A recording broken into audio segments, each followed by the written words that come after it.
ప్రభునందు ప్రియ పరిశుద్ధులకు వందనములు. 360వ దినము.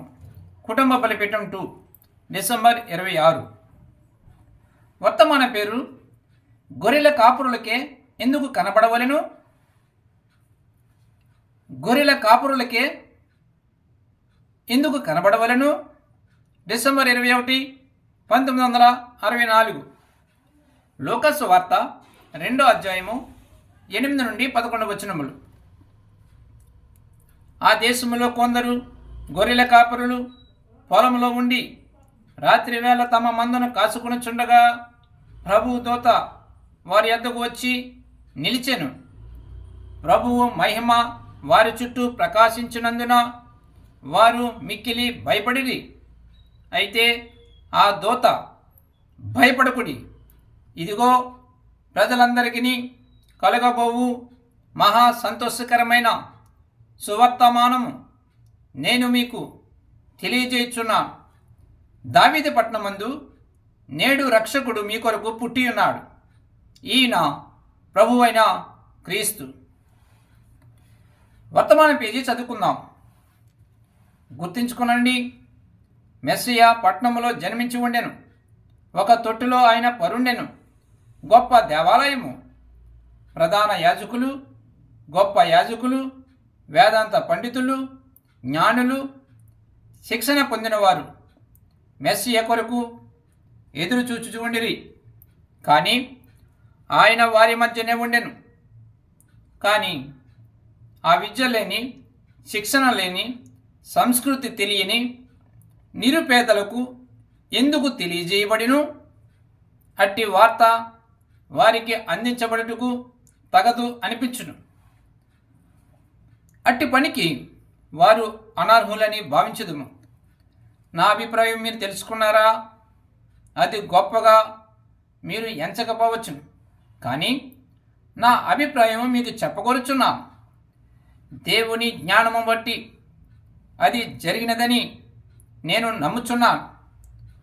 ఆ రకమగు వర్తమానమును ఆ విధముగా వారు అంగీకరించరని ఆయనకు తెలియను. అది వారి తెలివికి రుచించదు. అది వేరుగా ఉన్నది. ఆయన ఆ విధంగా వచ్చునని వారికి నేర్పించబడలేదు గనుక వారు నమ్మరు. అది వారి వేదాంత అవగాహనకు వేరుగా ఉన్నది. వారి తర్ఫీదు, వారి విద్య ఎందుకు పనికిరానిదని అయినది. అటువంటి వర్తమానమును వారు చేర్చుకున్నారని దేవుని జ్ఞానమునకు తెలియనని నేను నమ్ముచున్నాను. మెస్సియా వచ్చెను, దానిని ఎవరో తప్పక గుర్తించవలసి ఉన్నారు. వారి వేదాంతములో కలువని వారు కొందరు ఉన్నారు. విద్య లేని గుంపుకు ఆయన తన వర్తమానమును సమర్థవంతముగా అందచేయగలడు. మిశ్రిత గుంపుకు ఆయన అలాగూ అందించజాలడు. వారు కదల్చబడని చోటులో కూర్చుని ఉన్నారు. దేవుని వాక్యము కూడా వారిని త్రిప్పజాలదు. క్రైస్తవ స్నేహితుడా, ఒక ప్రశ్నను ప్రేమతో యథార్థముగా అడుగుదును. ఆయన ఈ రాత్రి అదే కార్యము చేయునేమో అని నాకు తోచుచున్నది. ఈ తరమునకు వాగ్దానము చేయబడిన వాక్యమును ఆయన మనకు పంపించును. అలాగూ పంపిన ఎడల వారు మన వేదాంత పండితులు, విద్యాధికులు, తెలివిగలవారు. ఆనాడు వారు తిరస్కరించినట్లుగా ఈనాడును వర్తమానమును తిరస్కరించరా? మానవుడు మారలేదు, అలాగే దేవుని వాక్యము మారలేదు. ఆయన మారని దేవుడు, ఆయనకు మార్పు లేదు. గమనించండి, పరలోక దూతలు వచ్చి ఈ తక్కువగా ఎంచబడిన మానవులకు వర్తమానం ఇచ్చెను. ఈ పేద విద్య లేని గొర్రెల కాపురుల కంటే గొప్ప అర్హతలు గల వ్యక్తులు ఎందరో ఉన్నారు. భూలోక సంబంధముగా ఆలోచించుదుము. గొర్రెల కాపురులు అందరికన్నను అజ్ఞానులు. గణితము అతడు తెలుసుకున్న అవసరం లేదు. ఒక అణువును చీల్చుట ఎట్లో అతడు తెలుసుకొనక్కర్లేదు. అతనికి ఏ పాండిత్యమో అక్కరలేదు. తన గొర్రెల గురించి తెలిసినచో చాలును. అది మాత్రమే అతనికి అవసరము. గొప్ప జ్ఞానము గల దేవుడు, సమస్త జ్ఞానమునకు ఆధారభూతుడగు దేవుడు అటువంటి వారిని ఎన్నుకునేను.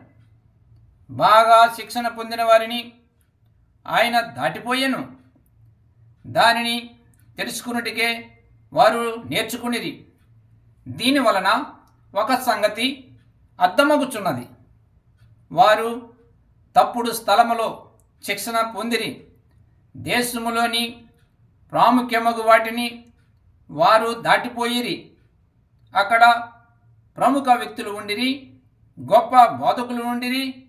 ప్రధాన యాజకుడగు కైప ఇంకా చాలామంది గొప్పవారు ఉండిరి. ఇశ్రాయేలీయులలో అధిక నేర్పరులు ఉండిరి.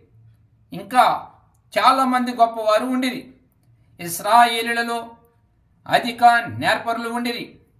శాఖలకు కొదువలేదు. వేదాంత పండితులు గర్వించుచుండిరి.